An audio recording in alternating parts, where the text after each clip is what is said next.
It's so cold and I'm wearing this shirt just for the video, so yeah, I hope you can appreciate that I'm actually freezing my arse off to look nice.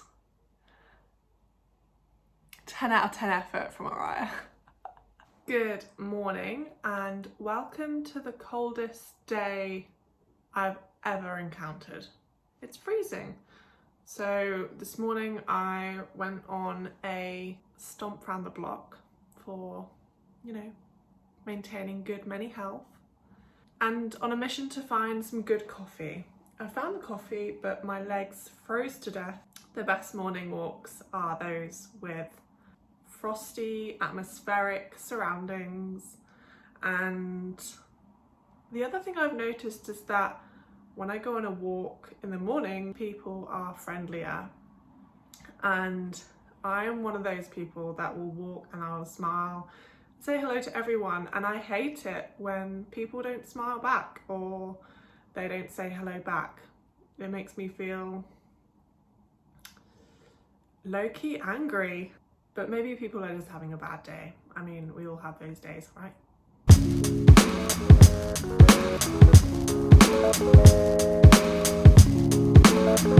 Today, we are going to be doing how to make your house a little bit more homely.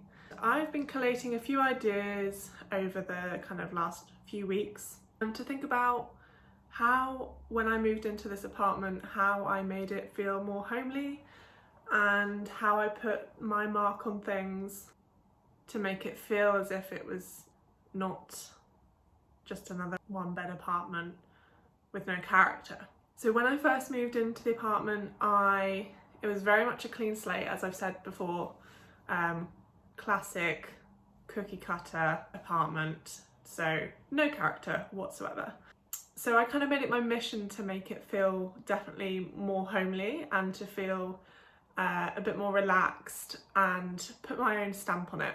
And to do so, I did a lot of Pinteresting, a lot of looking on Instagram, YouTube videos, and also just thought about the space in a more cohesive way. So thought about and tried to think about, how do I tie all the rooms together and injecting my personality in each room. So 2 and a bit years down the line, I cannot believe it's been 2 years since I moved in here. And I've actually got some before pictures which might be quite interesting to see. So I'll insert those because I think it's good to see how far we've come and how far I will continue to kind of make this more homely, change things around. The project is never complete. So without further ado, my first point is make it functional and practical for you. One idea and one suggestion I have is to, whilst you take inspiration from Pinterest and Instagram and all these different things, it's really easy to get yourself in the mentality that you need to copy absolutely everything and kind of make a blueprint of what you've seen online, which is obviously, if you see something you like, you want to recreate it, but try and think about how it works in your space and how it works in the way you live your life. So there's no point putting something in your home that is totally impractical and you'll never use just for the sake of it kind of looking like it does on someone's Pinterest, which actually, by the way, a lot of the time these photographs are probably set up for a shoot or an Instagram post. So it's worth just taking everything with a little bit of a pinch of salt, because not everything you see is a true reflection of day-to-day life. Remember that. The next tip, kind of with the functionality point, is to decorate with long-term in mind. I, for a while, wanted to paint my skirting boards and doors with like a black matte kind of colour, which beautiful, would 100% go ahead and go for a darker scheme on your wooden fixtures. If you're going to do that, then you have to be prepared and think longer term in terms of getting an eggshell paint finish rather than a matte, which is more prone to chipping or prone to getting marks on the paint, etc. So really think about getting a decent quality paint, and also everyday use items have got to be of a quality where it's not going to wear and tear and look worse with age. Now, I've seen examples where people are getting like stainless steel kitchen tops and fitted out a stainless steel kitchen. Those sorts of things, whilst obviously that's a very expensive decision, is to completely refit your kitchen, that definitely ages better with time. So really have a think about, is this a piece that I will have in my apartment, home, whatever it is, for a long period of time, and will I need to replace it? Worth investing in something that's better quality, and going potentially vintage and getting something that's secondhand but better quality than just getting a mom drawer from IKEA, for example. And the other thing is, consider your lifestyle. So do you need a space at the end of a busy working week that you just want to hibernate, read books, watch TV, chill out? Or do you have a space where you want to entertain and have guests over? Or do you have a space that you don't actually want to be in at the weekend? You're out and about all the time. So really think about things you can do to help yourself relax in the space and to totally unwind. Making sure that if you are a reader, that you have a nice little cozy nook to read in and totally unwind in. And if you are more of a lounger, guilty. If you're more of a lounger, then making sure that you have, good quality sofa that's not gonna become uncomfortable over time, or a place where you really can just relax in without having to worry about things not feeling comfortable. On the flip side, if you have more of a social view on having guests round, or you entertain, you dine, etc., then think about how you can adapt your space for those occasions. Having a table where you've got plenty of seating is a good one. More of a social layout to your home, so more open plan. Just another one on that, if you have more of a social weekend, then it's definitely worth being a bit more conscious of what furniture you have in your house. If you do have a small apartment or a small space that you live in, then think about having stools that you can fit under a console table that you can pull out and then people can sit on when they come round, so you don't have people on the floor. I'm very understanding that sometimes when you do have guests around in a small area that there is just not enough seating, but just be a bit more creative. How can you have and adapt things to become seating?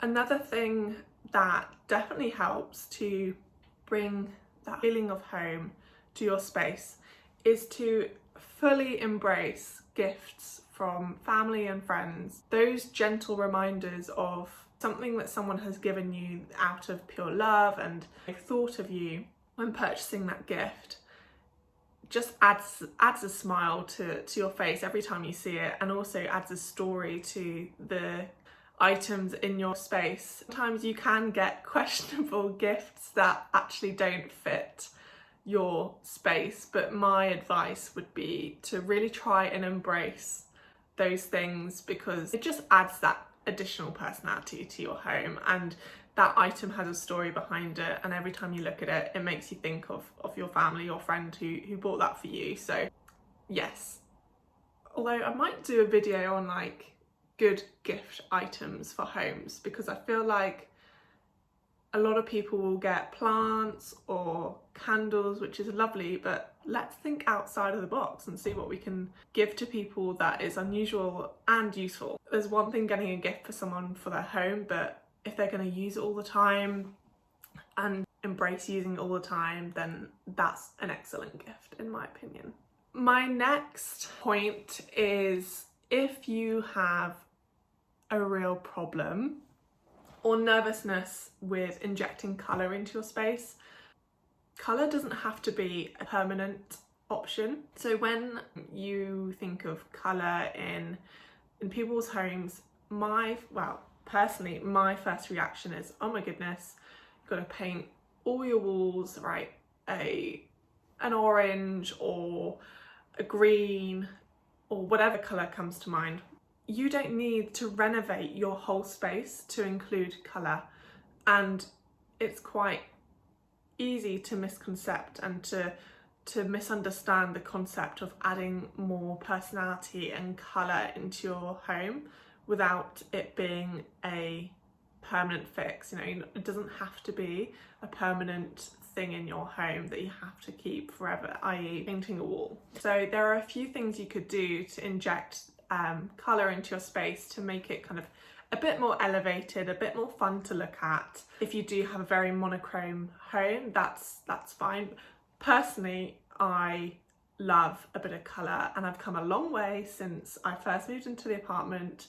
Everything was very beige, everything was very monochrome. I was really quite scared to start adding in colour without it looking odd or like purposeful in a way, that I've just added the colour because I needed to add colour to the space. I don't know if that makes sense, but that's what it felt like to me. It felt very forced. So I started with first buying more flowers and buying more plants and adding a bit more green and different colours via flowers, for example, into the space. If you don't like it, then you can always resell your plants, or you can always get a different colourway bunch of flowers the next time you purchase flowers. It's not the end of the world, they're not there forever, but it helps to break down that nervousness about adding a bit of colour to your space. The other thing on that one is, if you're nervous about bringing in colour or you're not sure where to even start, get a fruit bowl, put some fruit in there and have it out, and start playing with different kind of colours that way, as I said, in a more temporary solution. If you don't like it, again, you can, you know, obviously you eat the fruit and it's gone within a week. So it's another option to really start experimenting with adding a bit more and injecting a bit more colour into your space.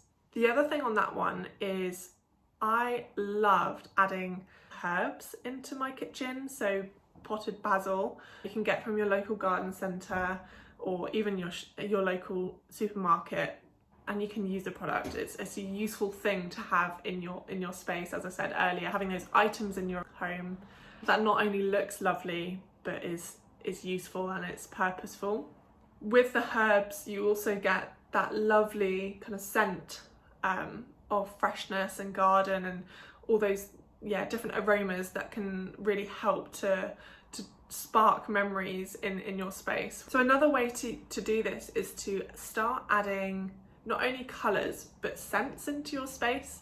So following on from the herbs element of buying potted herbs, having them on the side, think about having some candles that really spark that sense of home. When you come in and you put a candle on, that's your switch to say, yep, okay, I'm at home now, I can relax and fully indulge in just a bit of self-care, really, just from putting on a candle. So if you're in a bath or reading a book on the sofa, it just really helps bring a different aroma to the space. They just look really pretty on a coffee table. My next tip is to start adding in the textural aspects into your soft furnishings. If you are of the mindset that you really enjoy having a monochrome space, I keep bouncing back to that, but yeah, I think for me, the neutral palette of a home is where it can feel quite cold, and there is a risk of making it not feel a relaxing environment. But by adding more textural aspects, so a fluffy stool or different throws, so boucle is another example that has been heavily used over the last few years, although that I think is definitely kind of seen its time, hasn't it?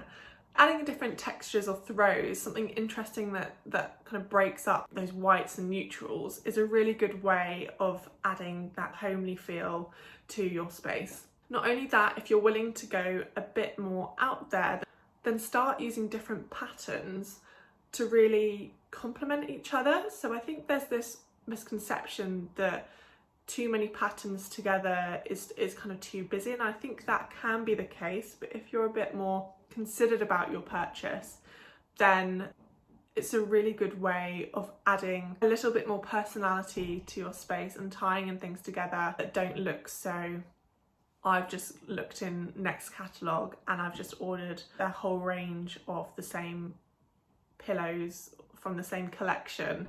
It's a little bit more articulate and just adds a point of difference, really. So yeah, definitely shop about. William Morris is a really good one for that, a more floral aspect.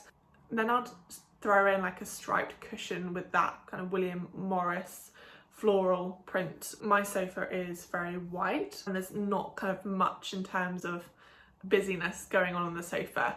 So I bought, from Vinted actually, I bought a H&M Home cushion cover which has, I think, cheetahs on it, which is a really fun way. It's not my usual style, however I've learned that a bit of fun and injecting something different into your space always just adds a point of difference. And actually I've had a lot of compliments on them, so must have been right on that one. My second to last tip is to start adding a bit more artwork into your space. My advice would be to avoid artwork such as Desenio prints. I know that's quite controversial. I don't really like them.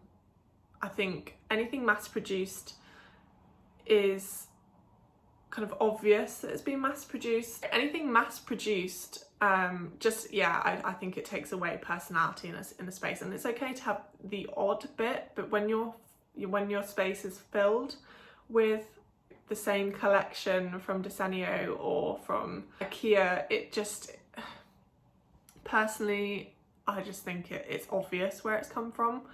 Whereas art for me is supposed to be inquisitive and it's supposed to provoke questions. So look on Etsy, look on eBay, Facebook Marketplace, Pinterest, and maybe even start drawing your own art. So a lot of the art around my apartment, I've actually had a look on kind of Etsy and Pinterest for some inspiration and just gone wild and spent an afternoon drawing and painting these artwork pieces, which some of them have been quite questionable. And I've somehow also ended up with 2 frogs in the house, which was pointed out by someone, and now people think I actually have an obsession with frogs, which I don't. I mean, frogs are very cute, but yeah, I think one of them's got to go, but it can't be the frog with the matcha because I love him. I think it's got to be the frog in the robe. Anyway, slightly sidetracked. Definitely try and break the mold a little bit and have something a bit more different in your space. Just see if you like it or not. If you don't, you can change it out. I believe that with artwork, you have the ability to quite easily change and swap out. So again, it's like having flowers or small elements of colour in your house that you can swap and you can switch out quite easily with minimal cost. Yeah, and never throw away your artwork. Always store it, because I do think the art of kind of swapping things out freshens up your eye for things and freshens up your space very nicely. So definitely keep hold of things rather than just kind of not throwing out, but yeah, getting rid and selling on Facebook Marketplace or eBay, whatever. Definitely hold on to those gems, because I'm sure in like a year's time you'd want to swap them out and maybe try it again. Get your little sketchbook out. It could be a fun activity with a friend or boyfriend or family, and start having something a little bit more different in your space and see how it goes. And my final one, my rule of life, is never have the TV on when you've got guests round, and always have a little bit of music going, because there's nothing worse than going around to someone's space, home, whatever, and they've got the TV on or they've got the football on and it just doesn't feel chill, or there's no ambience to the space. Yeah, I would rather not sit and watch TV with someone if I'm trying to have a chat with them or trying to have a social evening with them. Definitely add music for ambience.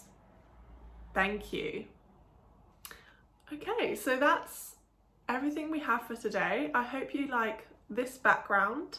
I will be doing a few more videos around the apartment and changing up the background so you get a bit of a glimpse for the space, and just, yeah, keeps things interesting, keeps things fresh. I am midway through the bookcase project, which I have been documenting, but I do need to finish that off. So yeah, the wall is painted. It's the most beautiful green. We went for a Soho Home lick colour green. Oh, I can't remember the name. I'll insert, but it is the most lovely, lovely olive, but not too green, bluey. I don't know, it's just beautiful. So yes, the wall's painted, we've got the wood shelves and we painted those too, got the brackets, so we are just waiting to install them, which is probably going to be the toughest job of them all. But my lovely stepdad Martin is coming over to help us with that because you know your limits. I don't know what wires are behind that wall, so yeah, we're going to do it properly and not get electrocuted.